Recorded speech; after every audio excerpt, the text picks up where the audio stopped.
All right. Hello. Welcome to Cabana Crypto Show Happy Hour, Hex Happy Hour. We'll wait for some viewers to come on in here, but while we're waiting, we got crypto events, we got Big Kirk, and we got Motley as our guest this week. Yeah. And dog's about to go nuts, so I'll shut up for a minute. I wonder if that's his dog or a neighbor's. So what's going on, Motley? How you been doing? Good, man. Chilling. Ready to quit my day job.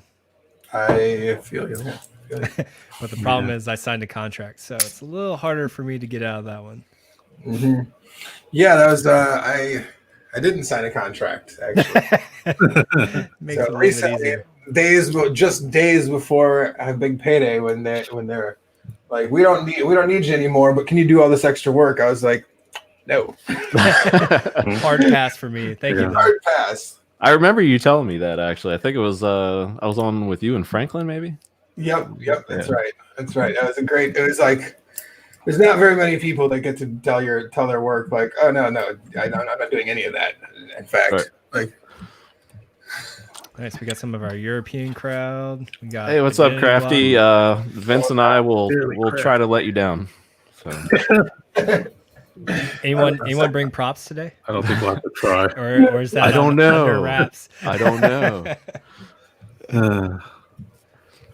Hey, it's our new up-and-coming streamer. I believe she's getting her stuff set up, if I'm not mistaken, on Twitter. What's up, Anne Marie? I saw her messing around with it. Yeah. Yes. Maddie. Thank you, Maddie. What's up, Maddie? Oh, YouTube user. Hello, YouTube user. Yes. Insert generic name. NPC character in the house. I like it. Oh man. So how's everybody's week been going? Very good. Very good. Not bad. Okay. Yeah. Yeah, I got my car sold before being out to Puerto Rico, so I was excited. I've been waiting to. It's been listed for like 2 weeks, now. So it's been ready. Good time to start happy hour. I'll say that. Yeah, exactly. Yeah. I can't. I got it. Actually, I may have to cut out possibly soon, not super soon, like a little after 6 sometime, whenever these folks show up to pick it up. So just word of warning. Who do you got coming? Whoever bought my car, Natalie S. I don't know. All right. Yeah. If a bunch of guys show up to your house, and I let them. They came by once. They test drove it. They're all good. Then they had to go and wire it. And there's this company called Tread.com that I'm getting the plug right now because their system was pretty seamless. Like I will say, for like an online car selling thing, and they deal with the tag, transfer title, all that shit and everything. So if you have a car on a lien or something like that, it's super easy to do. And they only took like $100 or something. Like $120. The real question is, did you pull a Gary and offer him a slightly cheaper price if they used Hex? No, but you beat me to it, Motley. Yeah, sorry, host. My bad. So I should have, but I did conveniently. The only thing that was still in the car, in the little change thing, was one of my Hex cards, and so nice. The guy, and like right as the guy asked me, like, oh, what do you do? And I was like, oh, I used to mine cryptocurrencies. And he was like, that Bitcoin, Oh, and so I was like, check out that card. You don't need my money. Yeah. So I made sure to slide it right on over to Hex real quick. So they got the card, comes with the car. So oh, that's cool. That's free of charge. Little promo comes right with it. Sneak a little shill in there. Yeah, always. So earlier in the week, I guess, some of the talk last weekend was like, oh my gosh, we have all these huge stakes coming due on, like, I think it was like Tuesday or whatever. End up being like a nothing burger, which I think a lot of these events could be. A lot of it was restaked. You guys see that going forward with a lot of these big stakes? I know we have some big ones coming up in February, and of course the 1.4 or ish in March. But any take on that? I got to take some days. I think that's exactly what you're going to see happen, and I think that if you're a whale, that's just like the constant wave, like just pushing it out. Yeah. You'll always so from here on out, you'll see within the next. I mean, and again, this is we'll see if people listen and if this changes things, because it's something to think about, but that I'll lay on everybody here right now. You'll see a lot of people in the near future that will be staking short within 30 days to 60 days. And as they learn the system better and become more confident, 90 days, 180 days, etc. And that's the reason is because, like, let's say you do a 30 million coin stake, or 50 million coin stake or something like that, some giant stake. You get X amount of T-shares for it, if you do a 30-day stake. But if you don't need all that money, then you do just split it up just a little bit, even into like 60 or 90, then you'll get you'll get considerably more T-shares. So like I believe that you'll see people with rolling stakes, and the rolling stakes to begin with, as people don't trust the system as much, will be like within 30 to 60 days. And over time, we'll start to, that rolling like curve will slowly, like smooth out a little bit more. But I think you'll always see that. So you see it, the actual wave is getting smaller and drawn out over time, though. Yes. Just not pushed as immediate as, say, like a 2 weeks or 30 days or something like that. Yep. Gotcha. Yeah. What do you think, Motley? So if I was in that whale's position, that first, because he has a couple more, right? I think he has like a 10-year stake and a Quattro Cinco year stake, something like that. The 1.4 billion one? Yeah. Yeah, and he's got one in November. Okay. Yeah. So if I were him, I imagine this stake was kind of like a feeling out process to kind of see, because obviously he got in the beginning, so it's just kind of see where the project went, because we were still in our infancy back in the day. So like, who knows? Even though we kind of assumed Hex was going to be successful, you have no idea what a project's going to do at the end of the day. So like, I think this was kind of one of his big feeler stakes to kind of see where the project is, so he can recoup probably whatever he put in if he so chose, or he can continue to maintain his position. So I think for him, this is kind of like a pivotal kind of like choice that he's going to make in the future, whether he wants to continue on with the project and secure his position. So if I were him personally at this point, Hex would have already proven itself to me to be a success, no issues, no bugs, great community. And I would look to continue to secure my position. So me personally, I would break it up into 150 million Hex stakes to make sure I get that 10% bonus. And I would probably fill in the years between 10 and 15 because they're very barren right now. And he would automatically have the largest stakes within those time periods. And he'd still get his bigger pays better in addition to the longer pays better as well, locking into the T-share price today all those years out, and then probably secure himself to be a top whale in the future. Yeah, I mean, besides, I get that's good thinking, because like besides having the biggest balls in the system, like there's no real benefit to having more than 150 million coins staked in one wallet at a time. Yeah.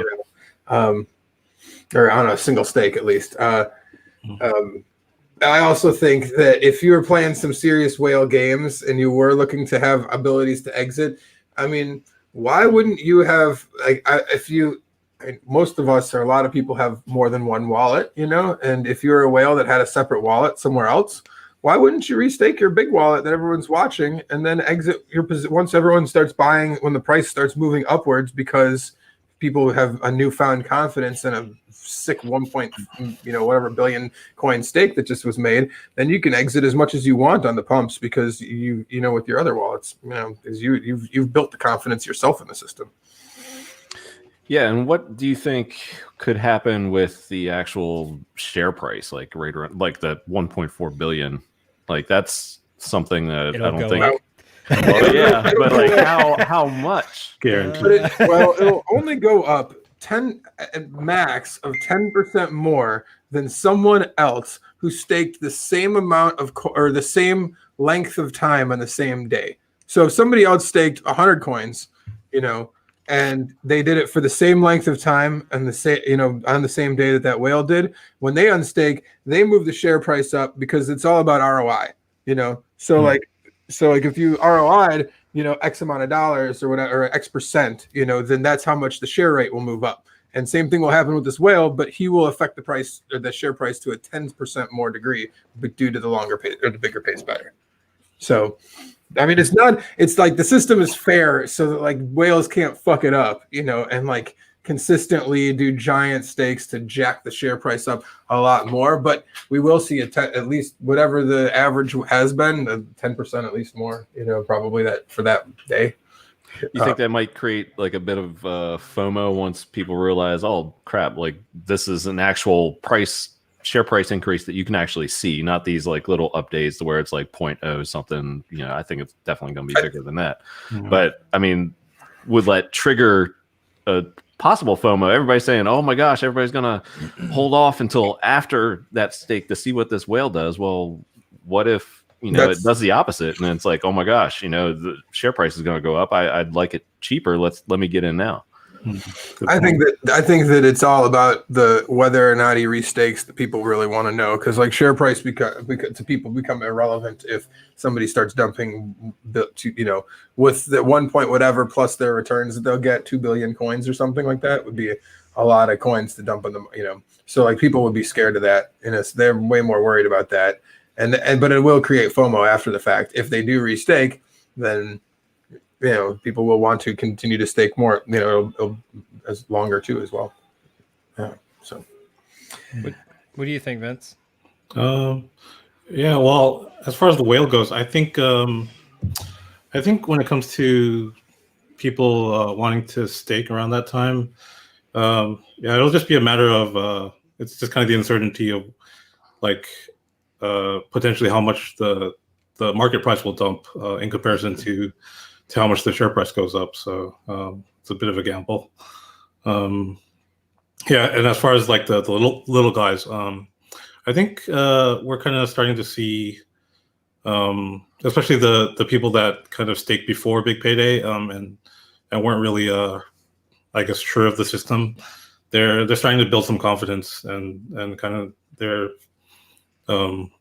seeing that it's okay, it's Hex is solid for a long term, and they're kind of just restaking, and that reflects that. So I think inevitably we're still probably going to see some front running, and we'll probably see some sort of dumpage before that large stake, whether it just be traders, whether it be people that really do kind of get scared out due to the FUD and just try to front run him a little bit. We'll probably see that to some degree. It'll just be at what price point are we at before then. And then on top of that, I think it really just kind of depends moving forward. I know you kind of mentioned the share price, but again, that's kind of more of an advanced feature, even though we keep putting that knowledge out there. It really is us core Hexicans that know about T-shares, and it takes more time for that knowledge to kind of get disseminated amongst the more general no coiners or even people in the crypto space that have just recently gone to Hex. It still takes them more time to learn how important that really is. So it's just kind of our job to continue to reiterate the importance of share price and how today you can't get a better price tomorrow than you do today. But we will visually get to see that come that day when the stake comes undone substantially. Yeah, I think Identity makes a good point here. Is all the talk obviously does kind of rightfully go to that big stake, but there are some big ones in February. Come and due. So we like I said, Tuesday we had a bunch come due, and a lot of it was restake. So I kind of feel that could be what happens up until kind of the big moment mid-March, and then we kind of get maybe a reset of expectations. It's really after April. That's when just about all the super large stakes are out, and then we really start to trail down to a lot less supply than we've been seeing for a while now.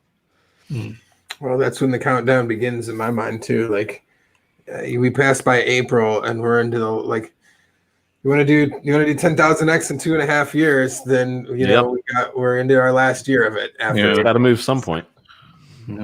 Yes, sir. Clock is ticking. Yeah. So that's cool too. But yeah, I think that's just going to be. There definitely can be some sell pressure until then. Those February ones are still pretty steep. I mean, in general, this is the heaviest time of unstake. I mean, this is really when the system begins. Everything after that will be very, very sparse compared to these first few months of unstaking. That's why I'll be honest. I'm super stoked and so bullish on Hex in general, because I thought that we would be much lower. I thought that we would take a heavier dip and stay lower longer. Overall. So it's so far, like from what I calculated early on, I was like, there's a fuck ton there's billions of coins. And if we absorb that, even when I did the math on it, like even if we absorbed 25% of all of that sell pressure possible over these from now till March, we would be much lower. We should, so that's great. That's great. That means people believe in the system. That means people are restaking and people are doing the right thing. Yeah, and one of the key metrics I always look at is on Graph HEX, and it's the percentage staked. And that has slowly, ever so slowly, very slowly, but slowly kept increasing pretty much week by week. We were at, I think, maybe 9.5, maybe lower than that right after Big Payday. And it went up 9.6, took a couple more weeks, 9.7, and now we just hit 9.8 last week. And the price is, gone up, gone down. It's been coming down, but that stake percentage has been going up as the price has been coming down. And to me, that could possibly be a very nice little, indicator that people aren't necessarily not close to the project. They're not seeing is that staking percentage going up while the price is going down. Who cares about the price when you're staked out for years? Well, and that staking percentage, even a small tick like that, is much larger than it feels like, because with your origin address and your whales holding on to keeping 85+% of the coins liquid, when that's that, I wouldn't say like 9.5 is 95%, but it's a lot closer to like 70% of the available coins being staked. So like when it moves up a tick, it's actually like a percent or two. That's because it's about 15% liquid that's outside of the OA's hands, or no, 15% outside the OA, 10% staked, and then you have about 5% that's liquid. So it's really not that much. Yep.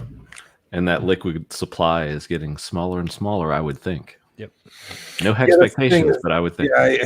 Yeah, I bet I would love to see if Silver has been doing some analysis on seeing which addresses have been soaking up these buy orders on Uniswap. When you see these wicks down get eaten back up,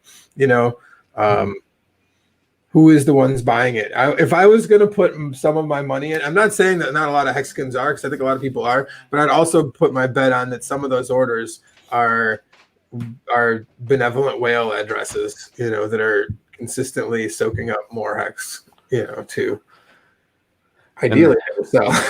And that's the liquidity issue that brings that up, because it's like, okay, well, you better hang on right now, because we were on stream last week and we were pretty much at a penny. Now we dipped below 0.7 of a penny last night.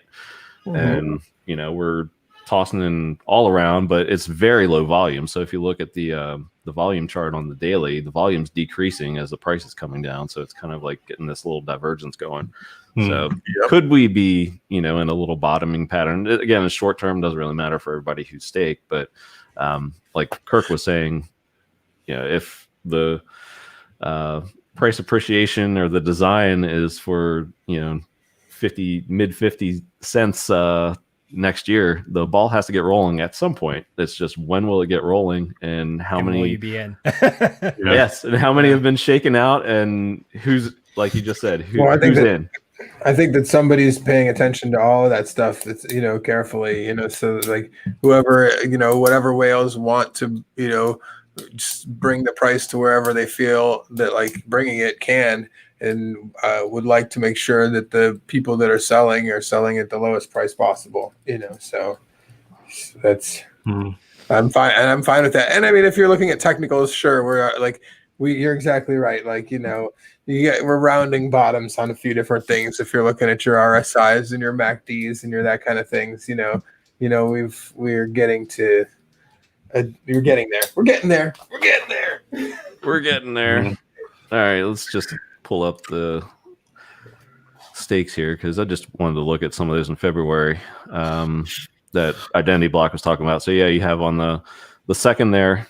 I can fear those ones more, the smaller mid-sized stakes, more than anything else. Because remember we've all been in, at least not all of us listening, but the four of us on here have been in Hex since the beginning and know what it was like buying up cheap Hex. So that there's some of these spots on that graph right there are plebs that will sell. The big ones I'm not as afraid of. I'm less afraid of those big ones than I am of those little ones. Especially like right in here. And this is kind of like the rolling wave that we were talking about earlier. It's like these are kind of the guys that get pushed back. So I wouldn't be surprised if they get pushed back to here, then we get to here, and then they get pushed back to here. I could see that rolling wave getting larger to some degree over time, like getting larger in size but more expansive, like spread out, because like as more stakes finish up, how many people that had 1 year time horizons through big payday like don't fully appreciate or understand the share price or give a shit really, and so they will just, now that there's no giant bonus to stake out a year for, they'll just consistently do rolling shorter stakes. I can see that as they begin to gather up points. I mean, yeah, that's a really good point actually, is like once you feel more comfortable with the system in a sense, and you have kind of like made your initial say money back, or some people, can quit their jobs or whatever, then you can use it as kind of like a passive income strategy, and you maybe use some of these bigger stakes to stake and ladder out, and just turn that into your passive income. Yeah, especially if these people, especially if these people that were like people that didn't they invested, they didn't have the money, and now they do have like a lot of money, like, and they want to keep their hands on it, then that's I think one of their best ways to keep their hands on it, because you can't. So again, somebody who isn't like super loaded like a whale, like we talk about, like, oh, it'd be so like, yeah, you just got to have strong hands and have 15-year time horizons. But like, fuck, man, not everybody can do that. It's like not fair to expect everybody to if they want to play in the system, that's the only way to play it. It's not. You can do these short stakes and roll yourself passive income for a long time, especially if you didn't think you'd have this kind of money, and now you do have that option. And that's great. That's awesome, and it's better for the system. For that to be the case. And it's like what you were saying earlier, like make that second wallet, do your Kareem account. Like I've done mine, except it's a little bit longer window. I did 5 to 15 years. So then that way, once I really hit that 5-year mark, like my staking ladder is like fat. Like once it starts coming out, like I get some, because I'm all the stuff that I don't need now, it's just getting rolled out to those 5 to 15 years from this point forward. So then it's going to start overlapping with my main ladder. And then that's kind of like my time horizon before I really want to start realizing essentially life-changing profits. It's kind of that 5-year mark for me. And ideally, man, like everybody keeps moving, stays shark-like and doesn't stop swimming during the next 5 years of our existence while we're doing this, and keeps building things in ecosystems, around this ecosystem. Then you'll feel in 3 years when your stakes come up, you'll feel the same fucking way. In 5 years, even when big stakes come up, you'll be like, I have plenty of income from all the other shit I'm doing too. Like I don't actually need a lot of this money, I could foresee that happening, especially with a lot of Hexicans that are transitioning into business opportunities and working at building their brands up and stuff. I mean, I think that stuff will be super profitable for them in the future too. So yeah, no doubt. Nice. Well, moving along, because there's a lot on the list, and I don't think we'll get to it all, but we gotta at least talk about it. I don't mix like drinks and politics, but there was an inauguration this week. So any take on the new administration coming in, if they're more crypto friendly or not? I tend to think they actually are. But some interesting mixed messages, if you will. Starting, I guess, with Mnuchin. Actually, Richard, I think, tweeted it out, and then Biden kind of like freezing that thing. With the whatchamacallit. I'll actually bring it up here. But yeah, it's just, I think between him and Yellen, they're kind of like backwalking some of the harsh stances that Mnuchin may have vocalized. It's an interesting dance we dance because first of all, let me tell you, Bernie memes all day. Fucking mittens. They're great. This shit is best incredible. thing to come out of this. Dude, that meme of him like tapping somebody out in the in fucking. Oh yes, UFC. That's the best one. That's incredible, incredible. That shit's worth it all. But beyond that, no, I think that it's a great. Like the mixed messaging is interesting, but a lot of it's just like, admittedly, from the back channel, from behind the scenes posturing, like that Yellen is taking a critical stance.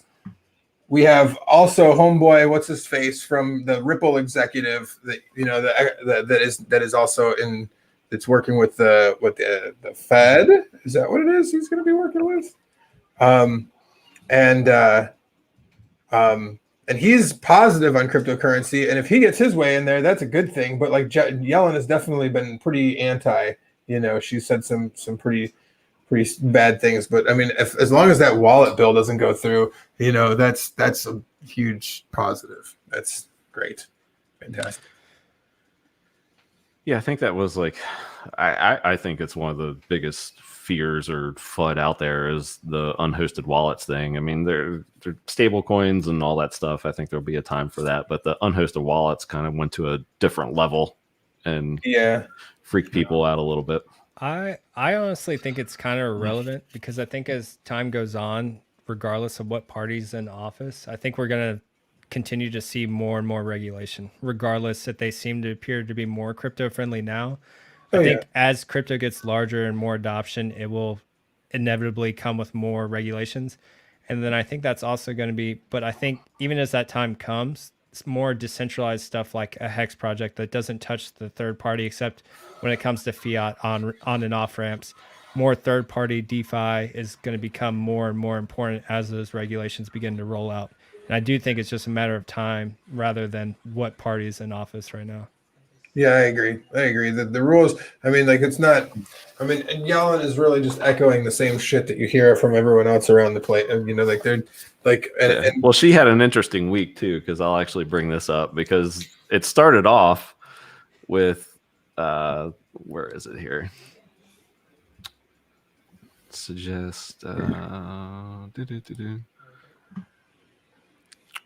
Actually, that's not the one that the lawyer tweeted out. Yeah. But I mean, I do think that they're like having they'll be a little bit more understanding because they do not want to hamper, like they're not trying to like screw up what is going to be an economic recovery over the next couple of years. Yeah. So and this is how the week started, and it certainly ended different because again, these people, it's Mnuchin, it's Yellen, they come out and they make these grand statements and everybody's ears perk up and it's like, oh, what? So this was like Tuesday, and she suggests curtailing cryptocurrencies such as Bitcoin. At least that's the headline, saying that they're mainly used for illegal financing. Well, hey, I think I saw somebody say today, you never saw at the end of Narcos somebody, opening up a case of Bitcoin confiscated. I'm pretty sure the government would love that. They can track your every movement of your illegal financing. So go right ahead. Exactly. So the screen I had shared before, which I'll get back to that one, is kind of her walking it back. And then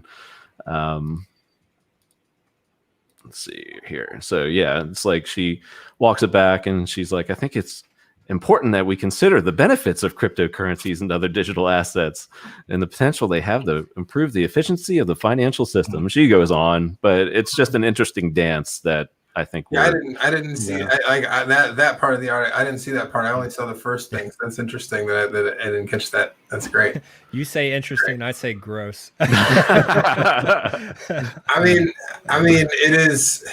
It's all posturing, like if anything, it's going to be a marketing campaign to use their digital dollar instead of Bitcoin. That's going to be like the only thing that they really can attempt at this point in time, besides like some annoying regulations. The hosted wallets thing would be annoying, but I think that, that's just it's unfeasible really, like when you actually think about how you're going to accomplish that and then what kind of paperwork you need on that kind of stuff, it seems pretty untenable. What say you, Vince?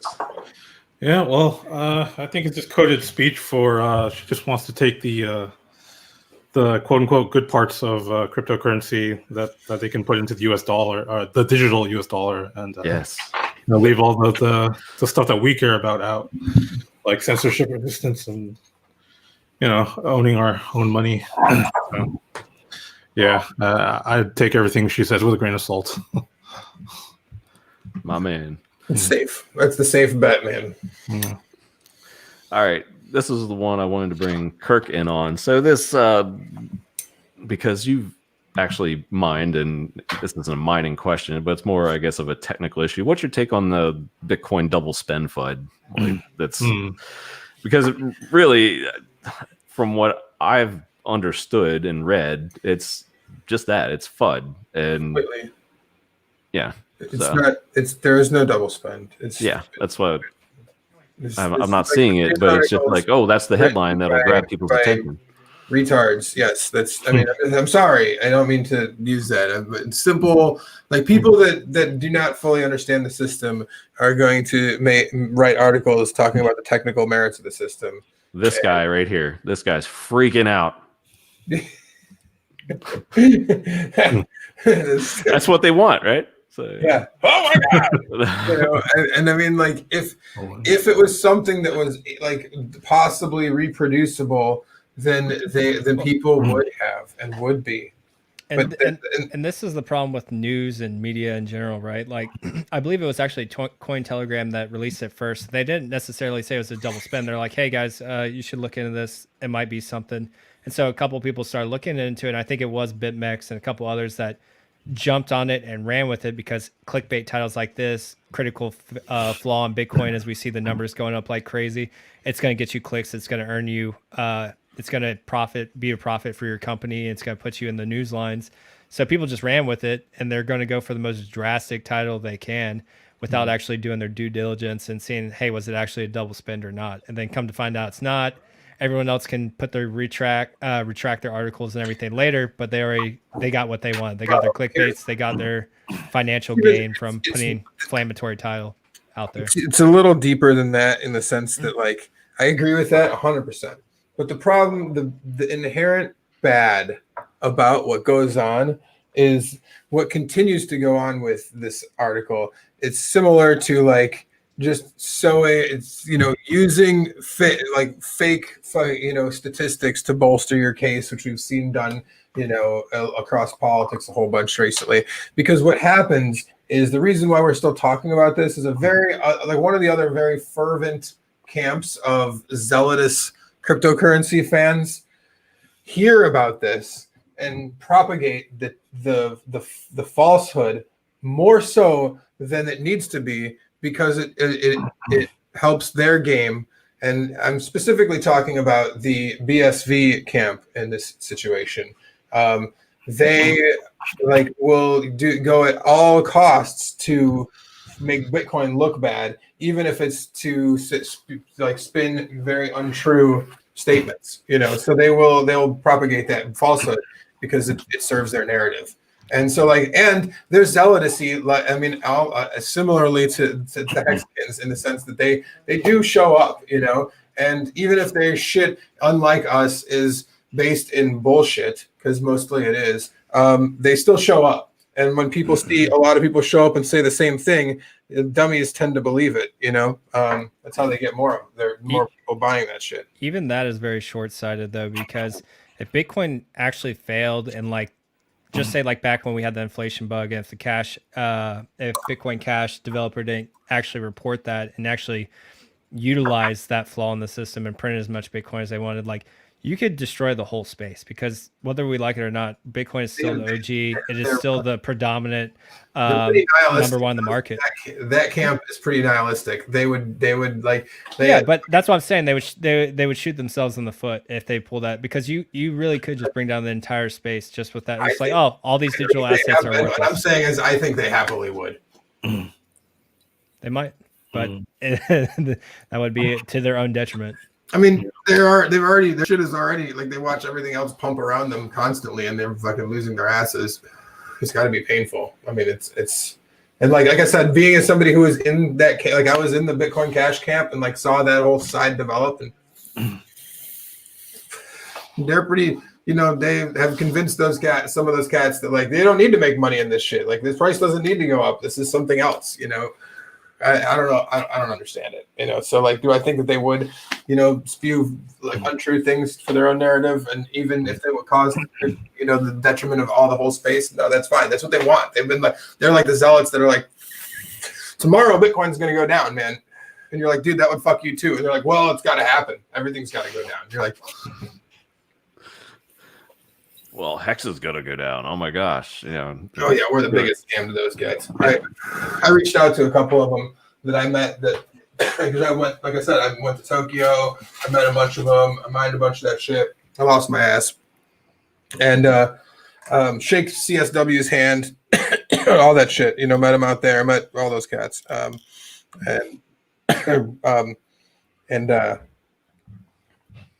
It's a fool's endeavor that they're engaged in, and they're more than happy to walk down that path of destruction.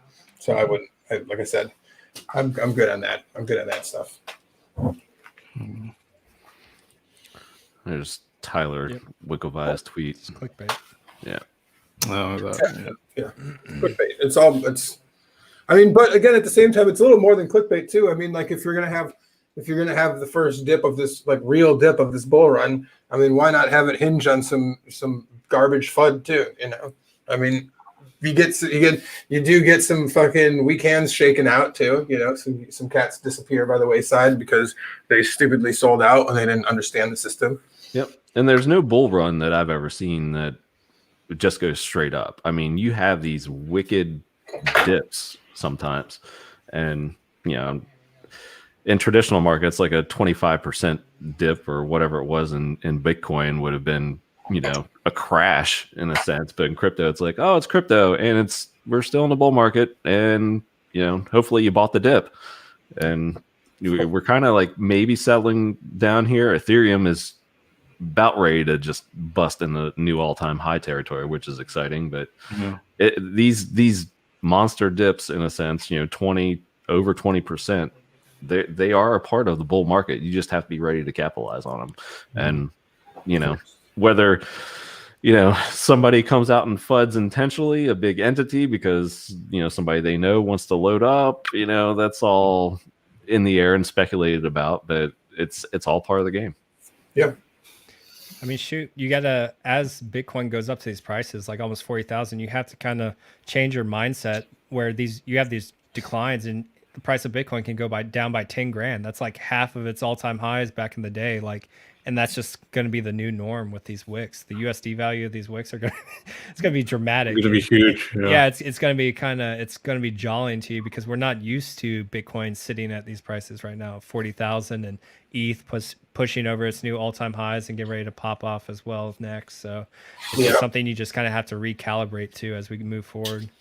And that's the ETH point you brought that up. I've been relating it to Hex. Like, it seems like the ETH Hex pair is maybe trying to ground out a bottom here, and I believe 666 Mega Whale might have bought some around this area last week or something like that. I could be mistaken, but you think he's watching the charts and might want to try to put in some support here? I would think so. I mean, like, I think that if we go to that spot, if to go to the spots, he will. I mean, if you're invested in a project, like a lot, yeah, the kind of stuff that happens often in many of these projects, and we just don't see, or most people aren't paying attention to this stuff. Like traders are people that are very. I mean, in Bitcoin, people watch the wallets that accumulate Bitcoin, and when they are. It's something you can pay attention to, and like it's good to, because the smart money, the biggest whale wallets, are accumulating at the right times and dumping at the right times. That's just you can. They're better than you, so just pay attention to them. So like I could see that being the case. Some just take crap shots out there. A little bit of everything. you gotta analyze and make sure you're the right ones. One of those big wallets has like everything. It's got everything. Like synthetics. Well, I think synthetics might pop off too. So performed pretty nicely, but a lot of actually decent cryptos in there and some other stuff. But Yeah, I the think one one of Not so decent stuff. Yeah, the one has some OG shit like Omisi Go um, I mean, so and then some other garbage ones too. I won't even. Yeah, I mean, there's just all over there. Who knows? Like I said, I mean, who knows what tickles their little fancy on projects that they get into. Yeah, well, one of the whale wallets I've been watching pretty much exhausted his stack earlier this week, and now he's just kind of turning it into a play around trading account. So I was like, okay, well, he's down like below 5 million hex, and then next day it's like 12 million. I'm like, what the heck? Well, he had bought 10 million, and then he's just unloading, a million at a time or something like that. If you're playing for the past week, if you're just even longer than that, if you're just selling over a penny and buying under a penny, you're just winning all day, every day. Making 20-25% on your money. Yeah. Yeah, and that's the thing. It's like, okay, well, if you were one of these guys, do you think that Hex is going to pop off one of these times and not come back, or you're just like taking the gains? And it seems like these guys are like taking the gains and just like, okay, well, if I happen to be in, this thing pops off, then great. If not, I'm still making, these, pretty nice returns. I mean, they're small, but you do it enough and they rack up. Well, they're considered amazing anywhere else outside of crypto. Exactly. Yeah. And it's like the low liquidity. It's like if you can get a nice order in at a low price, it will not take that much to move it up 10%. And then if there's a buyer out there and you can unload, it's a quick 10% return in 24 to 48 hours. Yep. Yes. Yeah. I mean, come on in, traders. Come on in. Yes. Still got to watch the slippage though. Yeah. Since we don't have that much liquidity. Yep. What's this other one? Oh, I found. I just saw this today. Actually, this is really funny. So, during the Bitcoin dump, I guess this fund. Did you see it? It was like had like 4 million in Bitcoin, and they dumped it into the FUD. So, this is the comments are great. So. That's W1. She's like, somebody should, wrap this into an NFT. That's fun and all, but like this guy, he's like, this publicly traded company sold its 4 million Bitcoin holdings because the double spend news circulating yesterday. This guy, the have fun staying poor guy. Yeah. I'm a Bitcoin and VR expert. Fire your CEO and beg me to take his place. I'll say no, but it's still your best shot. Oh my gosh, man! Twitter's wonderful sometimes. Sometimes it's not, but yeah. Udi. But he said, "Have fun staying poor" to Richard once. Yes. Cool. Yeah. How'd that work out? Yeah, it's not working out very well. Yeah. One guy has $1 billion cryptocurrency. I think he's. I don't think he's poor. No. All right, gents. Well, Kirk, I don't want you to leave. I at least planned one activity for you to participate in. One more. Sounds good. I think I'm getting the message, so I can do. I'm good for another 5 or 10. So all right. Well, this should only take 5 minutes, maybe, unless you guys are super smart. We'll do some. We're having some fun here on Happy Hour. We're going to do some easy trivia. Let me just pass real quick, okay? No, come on. If you can't get some of these, then I'll even make the first round easy for you. Then you're not a true Mexican. That's right. Right. All right, we'll go around the room and crown our first easy trivia champ. Remember, these are easy; they get a little harder as we go on. Vince, what's the world's longest river called? I think I know. Is it the Euphrates? No, Vince, it's the Nile. Oh. Okay. Wow. So be real quick. I was gonna say like the Yangtze, so I'm glad it wasn't mine. I thought like these were easy. It was like that or the Nile, and I was just like, maybe I'll go. Oh my gosh. Okay. All right. Well, All right. Yeah, real shit. It's down to Wait, you two. You should go to Maybe. Big K first. unless win by both default. of you get it wrong, then we'll bring Vince back, and you know. So, all right, Motley, which country gifted the Statue of Liberty to the U.S.? France. Very good. Yes. Kirk, Take that, Vince.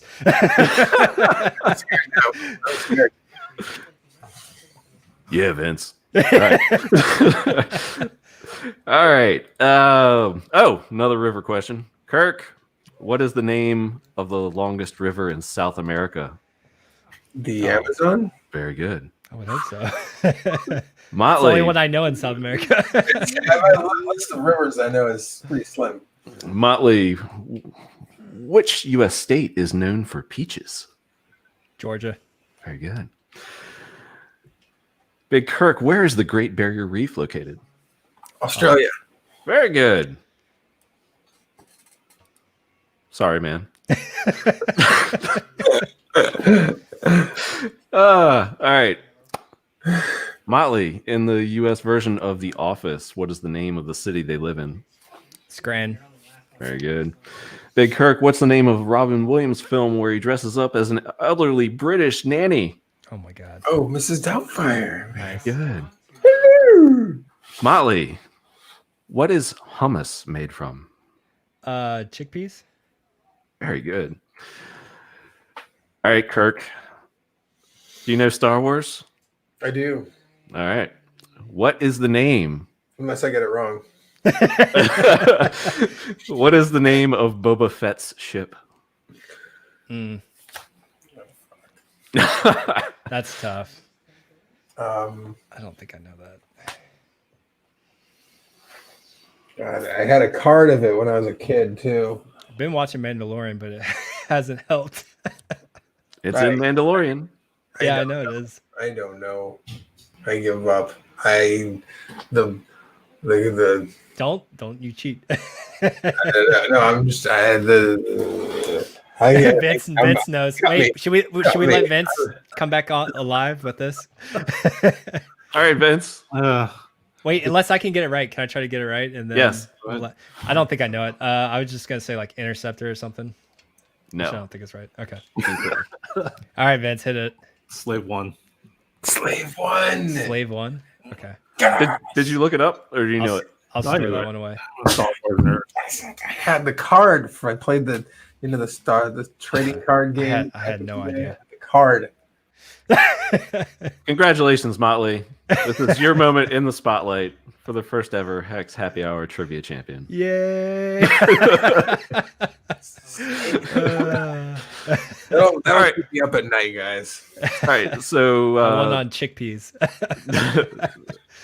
Boba Fett ship. What in the world? The Titanic.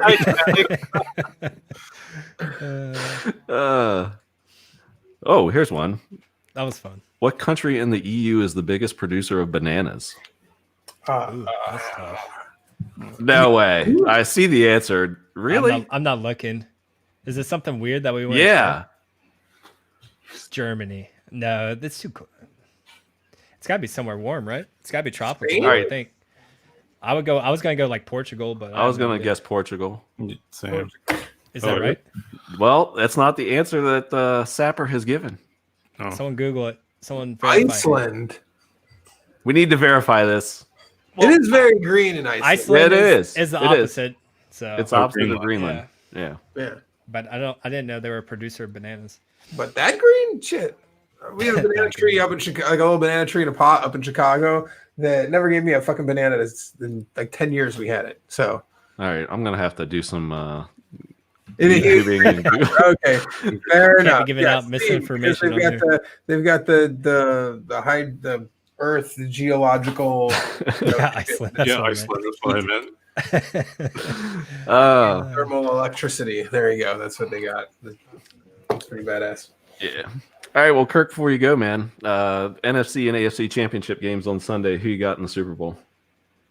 I mean, the Chiefs just are crushing, right? I mean, And Mahomes is back. man, I was Not that I ever thought he was going to not play, but I was dead wrong about the Steelers. They got their asses just like bye bye. So I'm down with that. I like them. I say they. I said.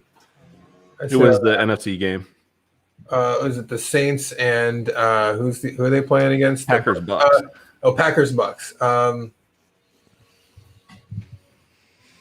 fucking hate the Packers, man. They're good How though, dare man. you? I'm a Bears fan. You know, it's like, listen, Packers Go are Bears. like they're like America's team, man. You know, like I would take Packers all day. Of course, most people. My stepdad moved here from England, and like we had to pick a team. And you hear the Packers story, and the city owns the team, and it's just so special. Yeah, wait for people to die to get the freaking tickets. Yeah, it warms your heart. And like, you know what? They've got to have a foil. You know, like it's just an important thing. So sometimes in life, you're the bad guy, and like I'm fine with that. I hate the Packers, and so. I'm moving out of Tampa, but I've never been a Bucks fan really. But sure, let's go with the Bucks. Even though I was never a Tom Brady guy either. I'm a Jaguars fan, so it sucks. Oh man, that is sorry. Yeah, it's awful. Yeah, but that's how you know I'm not a bandwagoner. All right, I'll say Bucks Chiefs, and I really would like to see the Chiefs pull it off. 2 years in a row. That's all they've ever had. I mean, what else? Give it to them. Ross is giving you love, man. So, yeah, not really. All right, there's a dispute in the chat. So, Tech Dolphin has identified France as the biggest producer. Exciting. Well, somebody get to the bottom of that. All right, I need to know. He is a Tech Dolphin, so I'll catch you all later. I got it. These cats are rolling up right now, so I'm getting rid of my good. car. Wait. The big question is, how much of it is going into Hex? Onboarding. Question. I mean, none actually. I'm just getting another car when I get to Puerto Rico. It's just you guys heard it here first. None is going into Hex.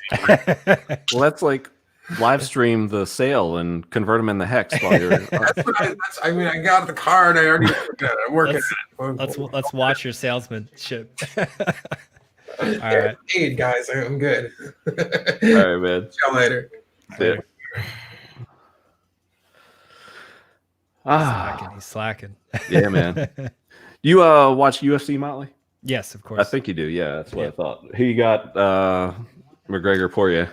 I'd probably still go Connor. I think even now that Connor's not as much into his psychological warfare as he was, and Poirier is still a lot more composed. Connor just has more tools. Poirier is a very good boxer, but he has very little when it comes to the kicking game. Connor's got a very good kicking game. He's got very good takedown defense that a lot of people don't give him credit for on the ground. And he's got a little bit more dynamic and quicker striking. And I think he's gonna piece up Poirier a little bit. And I really like Poirier, but I think Connor's gonna take it. I like them both, and they're still going out after the bananas in chat. Guys, just let it go. I really want to know. I want this settled by the end of the show. Yeah, figure it out. Give us some actual evidence. Who knew? Bananas. All right. Yeah, I mean, if it's just on looks, I mean, Poirier looks good, man, but holy crap, does McGregor look strut. I mean, he's just ready, man. I can't see. I don't know, man. I just feel like he can do it in like 2 minutes, but I hope it's like he's calling for 60 seconds. Yeah, I hope it's a long fight. His prediction, yeah. Yeah, if he does like the shoulder thing or whatever, and yeah, the one where he absolutely that was that was wild. That was I forgot, we were eating somewhere, but we were watching that one, and I was not expecting that. It was like he's just started striking him with his shoulder, and I was just like, what is that? Because it's very unconventional. And then I was like, that's not really doing damage, is it? And Cowboy was stunned, like he could not gain composure, and then Connor backed him up against the fence, one head kick, and that was pretty much it. Yeah. Vince, you watch UFC? Yeah. No, I don't actually. Yeah. So completely clueless. Yeah. All good, man. No, it could be a very good fight. I just think Connor actually has the more tools and better tools for this kind of fight, because it probably will be a stand-up, and he's just got the range. He brings in the kicks a lot more than Poirier does, so I think he's just more dynamic, better chance to win. But Poirier can finish him just as easy. Yeah, I mean, I want it to be a good fight. I also want, like, I don't know. I guess, them to put on a show in a sense, because Habib's waiting, and it's this whole PR thing where it's like, you better show me something this week, and I'm just like, okay, come on. So let's say Connor wins. How much would you wager whether or not Khabib fights McGregor again? I don't think he would. Really? I really just don't to jeopardize the 29-0. Not even that. I just don't think he has any desire to associate anything with McGregor ever again. Really? I think he just crushed him, did what he wanted, and then he's Russian. He doesn't care. He doesn't care about the money, fame, any of that. Yeah. He just wanted to crush him, did what he wanted to do, and then that was it. He was out. Yeah, and he's just I don't know. He's just a great wrestler. So if you get too close to him and he wraps you up, you're done. And that's where Connor's problem is if it was just about striking, Connor's got him, but Habib find a way to get in there, get him on the mat, and then, pretzel him. Even that, I would even argue that he's one of the best wrestlers, but like, it's also the environment they're fighting in, because if you actually look at his takedown ratio, it's not that great. It's just he won't ever not take his shot. Like, he's got his end goal is to get you on the ground. And what makes him good is he's the best wrestler up against the cage. If he gets you up against the cage, like, you're going to go down. He's very good at scissoring those legs, so they have zero ability to get back up. And his positional dominance on the ground just can't be beat. So when he gets you pinned up to that cage and you have nowhere to retreat, it's like game over. He gets his hands on you. Everyone that he's wrestled to is just like, he's amazingly strong for his size, way stronger than anyone they've ever grappled with. I mean, the dude wrestled bears when he was a child. So. He's been training for a minute, and that's the difference too. Like, I think Joe Rogan had, God, I'm gonna forget the freaking American gold medalist wrestlers. Maybe someone in the chats can bring it up. But he's arguably one of the best wrestlers of all time, and he was talking about how just those Russians are almost on another level, because we have good programs in the US when it comes to wrestling, but the Russians are doing it literally from like birth, and it's literally, that's like their only means of getting out of poverty in places. A lot of places in Russia is to excel at at wrestling, at one of the big national sports of Russia. And that's all they do. So it's really hard to beat those guys. It's everything to them is just muscle memory, and it's all instinct, because like they've been doing it since they could walk, or before they could walk. Yep. Trapping wrists, trapping legs. He's very, very good at it. And then we have still on the bananas. Yeah. They'll probably continue on for the rest of the stream. I also like in the undercard, I'm a big fan of Amanda Ribas. She's awesome. She's like, I call her the happiest ass kicker I've ever seen in my life, because like you follow her and see her in her interviews, she's always smiling and so bubbly. I can literally only take like 10 seconds of hearing her talk, but like she comes off as like the sweetest person, but she gets in there and she can fight. I think it's like might be the first match of the main card. What's her last name? Amanda what? Ribas, Ribas. But she's a badass for, I think it's like the straw weights or whatever. Oh yeah, I know what you're talking about. Gotcha. Yeah, she's cool. So I haven't looked at I honestly don't even know who's on the undercard for this fight. Usually when they have like a major main card these days with UFC, it seems like the undercard's not as good as it used to be, because now that they have this UFC deal, they do a lot more fights, or this ESPN deal, excuse me. They do a lot more fights, and they have guaranteed money up front. So it seems like they'll have the fights that they have a main card, the undercards aren't as quite as stacked, and then vice versa. If the main card's not that great, they'll stack the undercard a little bit better. Need to get the Hex logo that on would them. be cool. A hexagon in the octagon, I'd be down for it. Dead center. Hex.com. That'd be cool. Sponsor our own UFC fighter. That would be really cool. Well, Ross, as of I believe yesterday, women can now fight men, or they probably whoop your ass. play the same play the same sports. So You There's a know, lot, we'll get. there's a lot of women that probably fuck Ross up real bad. Fuck a lot of us up. I'm curious to see if we'll have any biological males enter the UFC women's division thanks to executive order. Anyway, oh, so the Hex advertisement in UFC just brought up a point because it was earlier in the chat and it's too far back now, but somebody brought up, and we discussed this really briefly, but I want to get your take on it, Motley, because Vince and I talked about it last week, is the Super Bowl commercial, like the idea of Hex, like getting, you know, a 30-second spot or something like that. What's your take on it? Probably not worth it, I think, in my eyes. It is the Super Bowl, and I will say that's kind of like one of the last kind of media that still thrives on like TV and cable and dish. We're in agreement, by the way. Yeah, it's we're really transitioning into streaming and different services like that, and TV and main media and all that stuff's dying. It's really the only thing that's left is that's keeping them alive is sports. So there is that, but I think for financially, what you have to put up front for one of those ads, and are you going to garner the right eyeballs, and then on top of that, you're competing against some of the best commercials in the business. So you really got to make sure whatever you're producing is on point, gets the message across, and actually transitions from not only eyeballs, but actually conversion. So there's a lot of ifs in there for a very high price tag. So if I had to guess, I would say it would probably not be worth it per the price tag and what your actual conversion rate will be by the end of it. That And would especially be my evaluation right now. And it's like, okay, well, if the Hex price is so low, couldn't you lock up a much bigger worthy supply than, you know, spend it on something like a one-time, one-shot kind of thing? That's what I'm saying. Like if you miss, that's a Yep. big miss. Yep. It's a very big miss. Yeah. So like I think again it's more, I think the more successful advertisements is repetition, and when they see it day in, day out, and then even if they don't realize it, next thing they know, it's like, yeah, I have seen that Hex thing around a while. Like when I got my Hex t-shirt printed, it was a older Asian gentleman that owned the store. And he's like, what is that logo? He's like, I feel like I've seen that somewhere before. And I told him, he's like, oh yeah. He's like, yeah, I've looked into cryptocurrency a little bit. He's like, I've seen that a few times.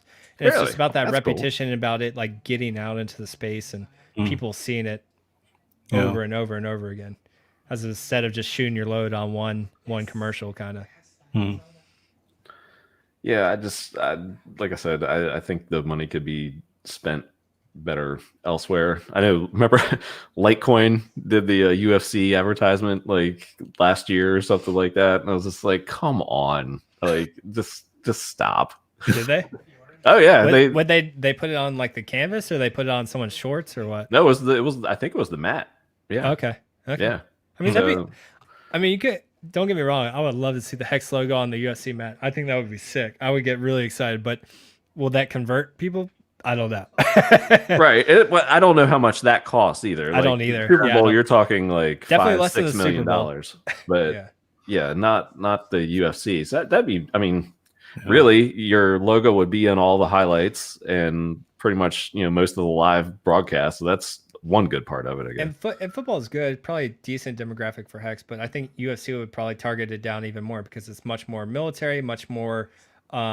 It's almost predominantly all males, and then very strong age range around what we're trying to target, anywhere from 18 to 22 at the base, all the way up to like 30, 40, 50-year men. Like, and most of them are heavily invested, own their own businesses. I think it even hones down our target market even more, UFC as opposed to Super Bowl. Not much variance, but I think enough to justify the price difference. Mm-hmm. And Vince, UFC doesn't mean anything to you, so you don't really care if there's an ad there. I mean, if people see the logo, get curious and start Googling around, I think. If it was on the side of the Millennium Falcon, then that would be awesome. I'm a Star Wars fan too. Or what was it, Slave One? Or if it was on the side Slave of One. New trivia fact. Vince, do you know the name of Darth Vader's ship? That's a tougher one. The Death Star. Formerly known. Well, when you say his ship, do you mean The one that crashed into the Death Star at the end of Jedi. Oh, Oof. that I don't remember. Starts with an E. The Enterprise. Duh. Oh, is that the wrong? Is that Star Trek? Yeah, I can't remember. Sorry, guys. The Executor. Ah, I yeah, didn't know that either. Yeah, I feel Enlightening- like it's like some yeah, hardcore huge, Star Wars Star knowledge. Destroyer, yeah. Enlightening all minds here on the Hex Happy Hour. Yeah. Yeah. All right. Well, I did have one more story to. Oh, real quick, did you also see the link that I posted in the private chat? I haven't clicked on it yet. Let's see. It's another news item that just came out Website, relatively recently.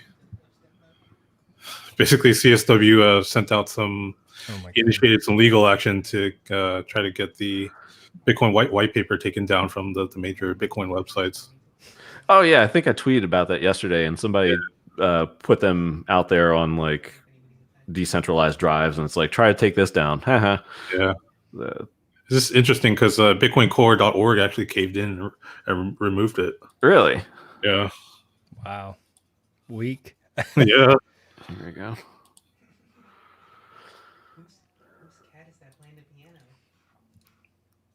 Who's playing the piano? I don't know. Sorry, it's my roommate. I try to mute when Well, I'd like to hear something. If get a live I have music no check. idea. I have no idea. Oh, okay. Now I see what Dave was talking about. Top gaming streamer, 50K viewers a day. See, that's kind of more of the audience that crypto is really. Mm-hmm. Never know until you ask. Might be surprisingly cheap. Yep. Actually, probably. I mean, way less than what we were talking for like a Super Bowl ad or a UFC ad or something like that. So. But yeah, Vince, I did not know that one site had taken it down. So that's interesting. But yeah, it's like, okay, you take it down from these websites, and then people are still going to find ways to publish it or find it or whatever, and especially for Craig Wright to say "F you."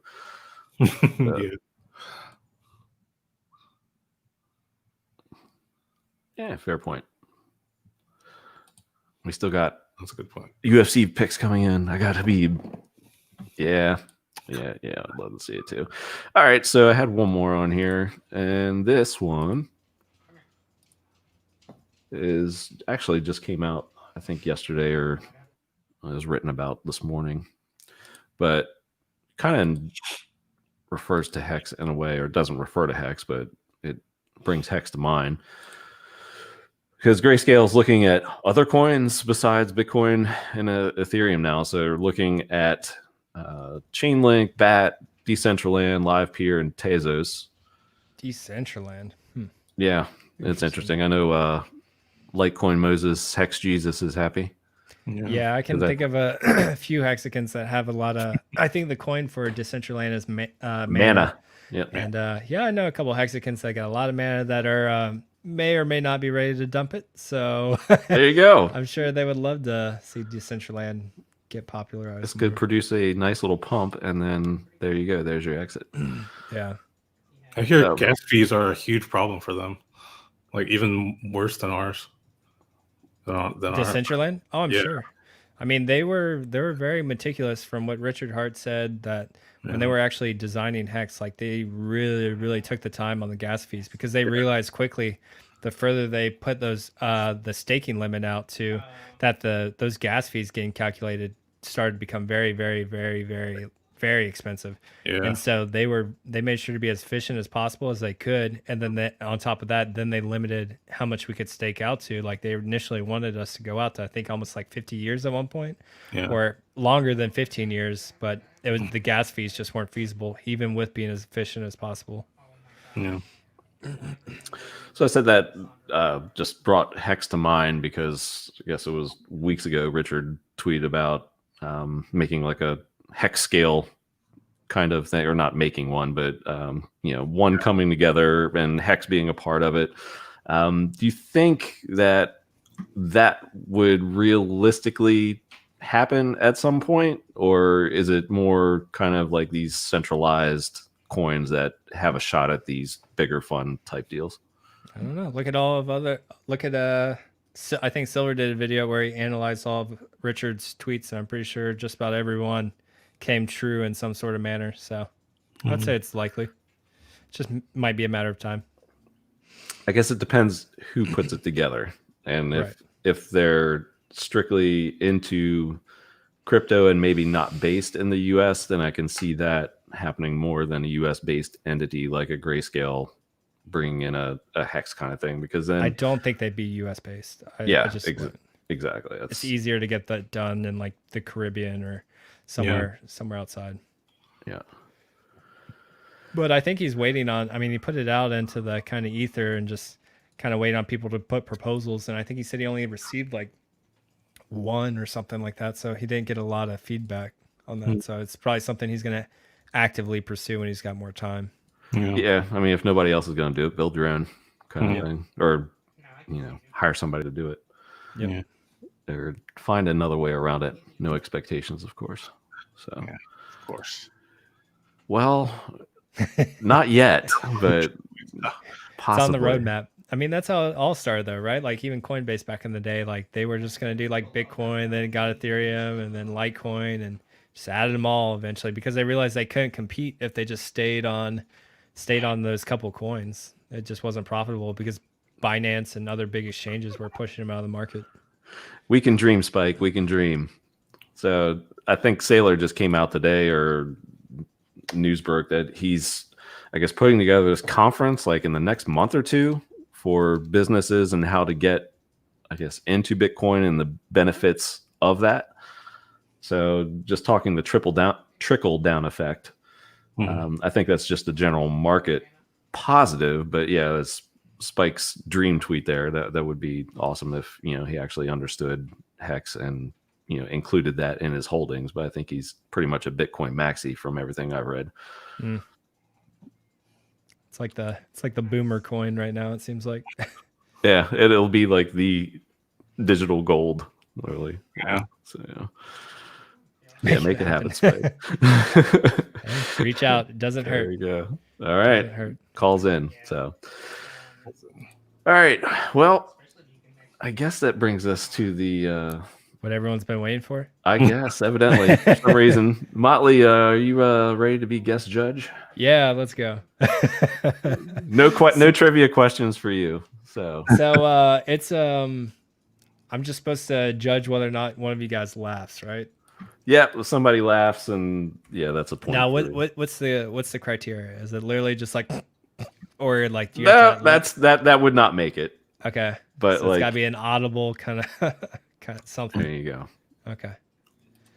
So anybody, Dolphins familiar? Dolphins ready? Yeah, we do have some fun here at Happy Hour. Vince and I tell each other dad jokes. We joke each other off, and it's usually best of 7. We went a little longer for the last show of 2020, but best of 7, and try to make each other laugh. And if one laughs, then the other gets a point. So Vince brought the math jokes in force last week, and that resulted in a rather, dare I say, easier win than I expected, just because of the math thing. And it also made Funding Jim leave the show. So, oh, nice. I'm kidding, but that's what he said. He was like, "Oh my gosh, I'm getting like in the comments." Yeah, he was like, "I'm getting off YouTube. Oh my gosh, no." So I think I missed that one. I might have to go back and watch that one. Yeah. So what's the running total right now? Are we tied? Who's up? I'm up. I think I won 2, and then we tied 1. So yeah. You won 2, tied 1, and Vince won the other one, or no? Vince is going for his first victory today. Oh my god! Bring the heat, man. You guys didn't do a tiebreaker? Can't end on a tie. Well, it was the first show, so I think we only had like 7 jokes at that point, but now we have like a full arsenal. So okay, all right, no ties today. Oh man, all right. And in our guest's honor, I brought some maritime jokes. Yes. All right. Yeah, I might be a little biased. You can get a snicker out of him. I don't know. All right, Vince. Well, I guess I'm excited now.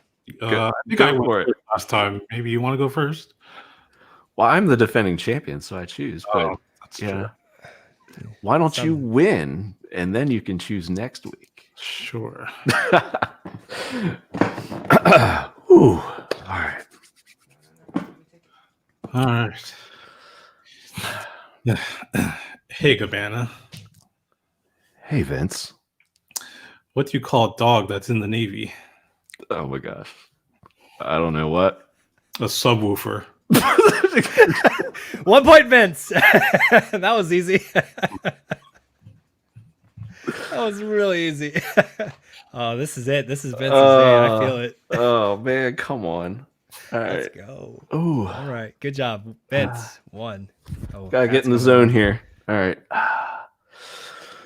Whew. Hey, Vince. Hey, Cabana. Do you know what happens when you have a bladder infection? No, I don't. You're in trouble. That's a good one. Thank you. 1-0, Vince. Hey, Cabana. Hey, Vince. What happens when a sailor eats too many Navy beans? Oh my gosh. I don't know what. He ends up with a dishonorable discharge. Yeah, that's good. Holding it together because I can't go down 2-0, but that's good. That's very solid, Vince. Very Yes, solid.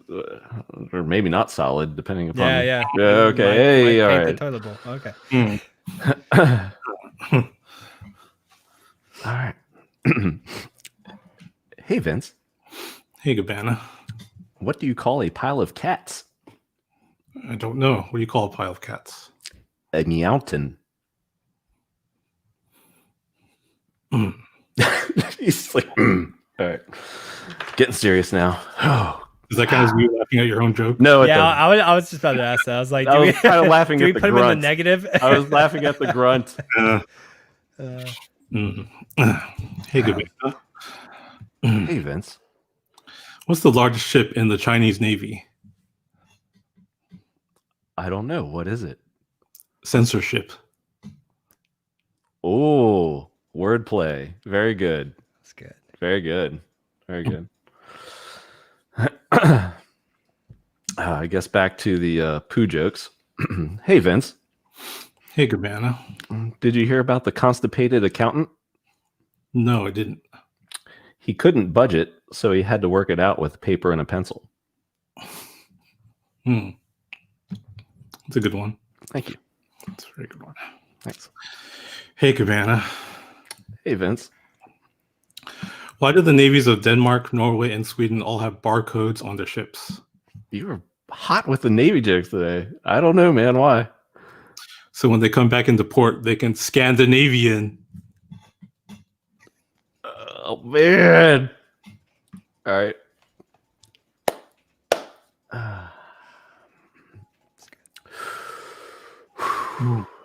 Okay. Hey, Vince. Hey, Cabana. How do you find Will Smith in the snow? I don't know. You look for Fresh Prince.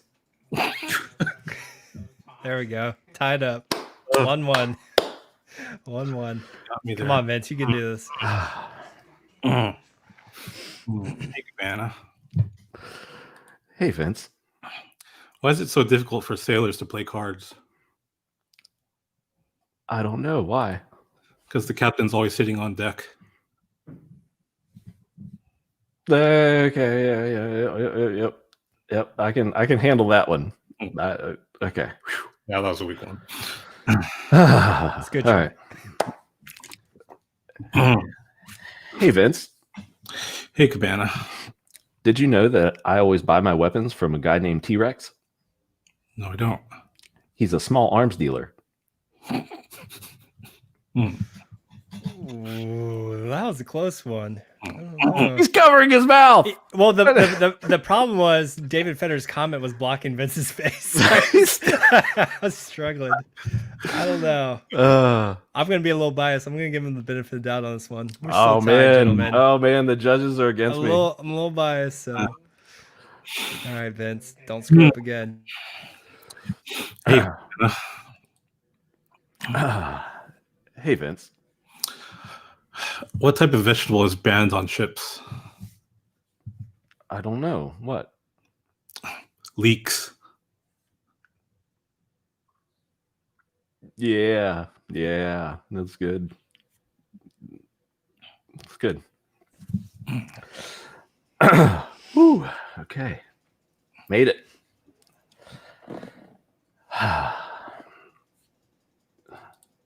Yeah, man, it's all your fault. Kidding. From the peanut gallery. Kidding. All right. I guess we got like 2 left. Or I have 2 left. All right, here we go. So, Vince, a couple happy hours ago, I told you that Polkadot was Tone Vase's favorite altcoin. Do you know why Cardano is his second favorite? No, I don't. Its ticker symbol is ADA. Good one. Oh, Motley almost had Motley. All right. It's good. It's good. Thank you. Thank you. Good. I always like props. Thanks. It's an old prop though. How many more for me? I think you have 1 left. One left. Should do a crypto one, huh? Get it. Bring out the big guns. I might have a Hexican one here as well. We're not ending on a tiebreaker. It's 1-1. All right. Hey, Cabana. Hey, Vince. Why doesn't Congress approve of Bitcoin? I don't know. They hate the idea of proof of work. Very good. Very good. I would probably laugh more if I wasn't so mad at our government, but Yeah. but very good and accurate. So accurate. All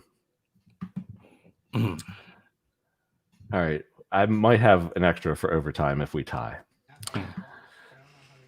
Hey, Vince. Hey, Cabana. What did the red light say to the green light? I don't know. Don't look. I'm changing. Thanks. That's good. All right. And we're in the tiebreaker, boys. No, all right. All right. 1 tiebreaker. 1 tiebreaker. Make 1 it for good. The win. Yep. For the win, Vince. Oh, man. Let me see. You guys should have like the nuclear option. Like when it gets to tiebreakers, just bring out the good one. Bring out the big guns. The big gun. I have a couple I'm saving for the HEX conference one day. That's good. Yeah. Hey, Cabana. Whenever that is. Hey, Vince. Why does Superman hate trading HEX after 6 p.m.? Oh, boy. Why? Because it's kryptonite. That's good, man. That's good. Yeah, it's good. Yeah, I think we're gonna have to. That's good.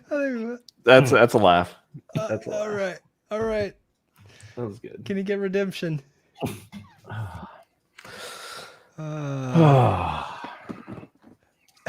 So stupid. So bad. That's work though.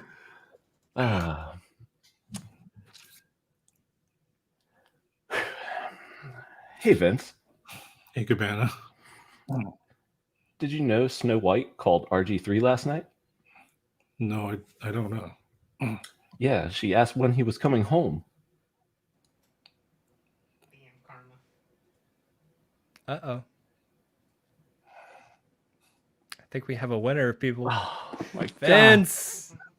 You did it. But that one actually went over hit my head a little bit. Yeah, that was the problem. You had to think about it too much, and it kills it. You had to think about it for a split second.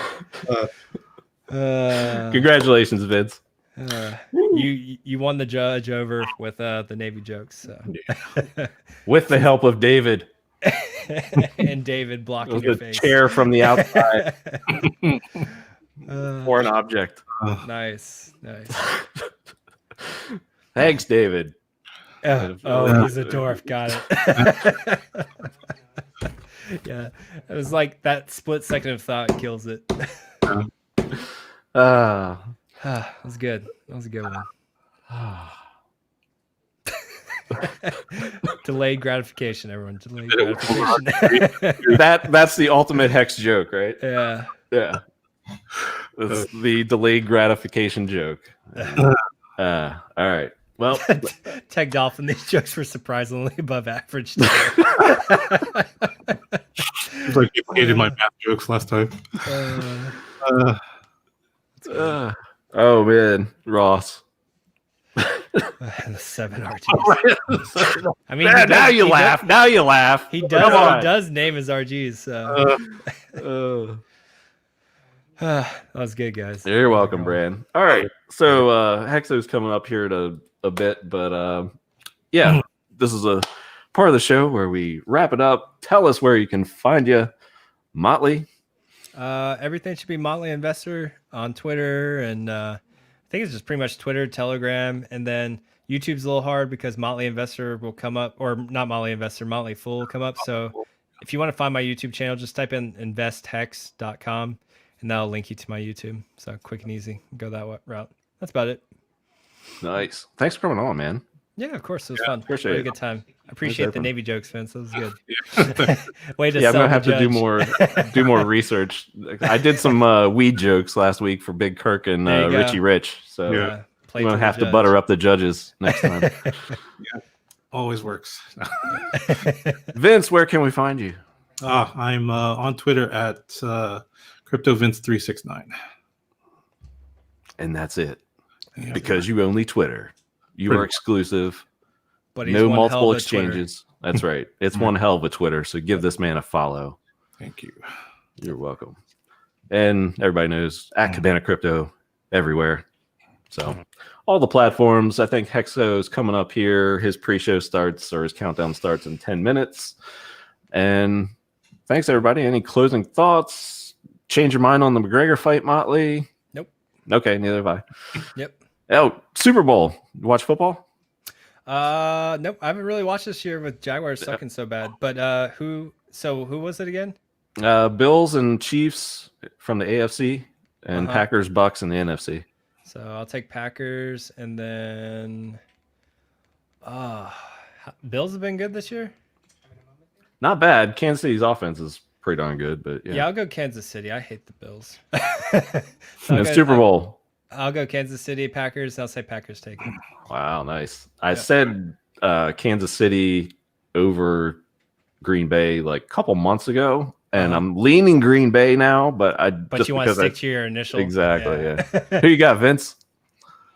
I don't even know who's playing. Oh man, Well, I just kind of said the team. Yeah. but- So no, man.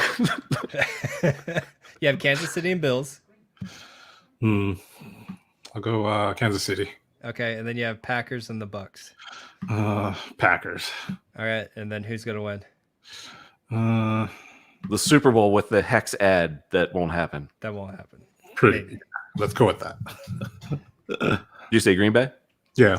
Okay, All so right. pretty much the same as mine. Huh. That makes me rethink my leaning Green Bay now. But Yeah. all right, cool. I'll take the. Yes. Thank you, Ross, for that update. Beautiful insights as always. I appreciate it. And on that note, we shall end the session. Thank you, everybody, for visiting Happy Hour. Hexo's coming up in a little bit, and we'll see you soon. Thank you, Motley and Vince, for joining in. Appreciate it. Bye, guys. See you.